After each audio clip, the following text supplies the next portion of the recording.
Okay, how do you know? How do you know if you're ready to start investing? This is something that college students struggle with all the time. So if this is a question that you're asking yourself, you're not alone. I'm Annabel Springer. I'm the founder and CEO of NRICH, and I'm here to talk to you today about how you know if you're ready to start investing. What are the signs that you're ready? How can you do that audit of yourself and your own financial situation to know that you're ready to take the next step and start investing? A lot of college students hold themselves back when it comes to starting to invest. It feels intimidating, it feels scary, and I'm a college student too, so I get it. Instead of taking that next step and giving themselves a shot, most college students, when they think about investing, just shut down. I'm not a financial advisor, I'm not an expert, but I'm a college student, and I talk to other college students about their experiences with finances all the time. I've done over 100 research interviews with college students across the United States, and I hear the same thing all the time, that investing feels scary, intimidating, daunting, that you don't know where to start. So we're going to talk about how you know if you're ready to start so that you can make the next step confidently and without feeling like you're doing something wrong. Look, I think that the first place to start is with like an emotional audit, figuring out how do I feel, what comes up when I think about starting to invest and when I think about my money in general. You have to address your emotions. Do you feel like you're not ready? Does it make you nervous or anxious to think about investing? But once you figure out kind of the emotions that are coming up for you when you think about investing or when you think about your money, take a step back and do a more logical audit of your financial situation and what investing would look like for you.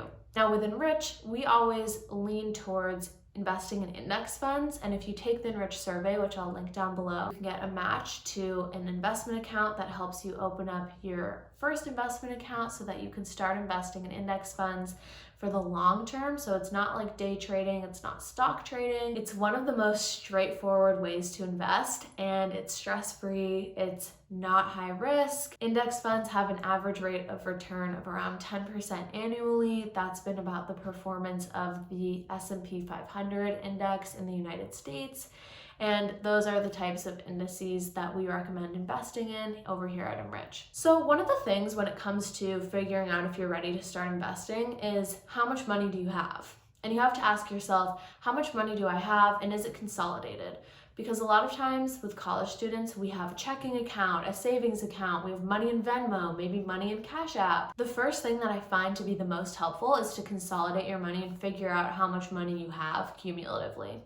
Because you might have like $1,000 in your checking account and feel like that's all you have access to, but you might have $2,000 in a savings account and then $500 in Venmo and $200 in Robinhood. So that's gonna take you to a way higher cumulative than $1,000. What you wanna do is think about what is the minimum number in my checking account that I get really uncomfortable when I start to get around that number. I mean, for every college student, it's probably like, oh, when it gets to the double digits, I know I can't spend anymore. But thinking a little bit more like big picture, if you get down to like $150, or maybe if you even get down to $200, whatever your situation is, don't let these examples throw you off. You know yourself best. You know what that number is where you start to, in your checking account, feel like, oh, I've spent more than I should have, and I don't really have a lot of flexibility when it comes to spending anymore.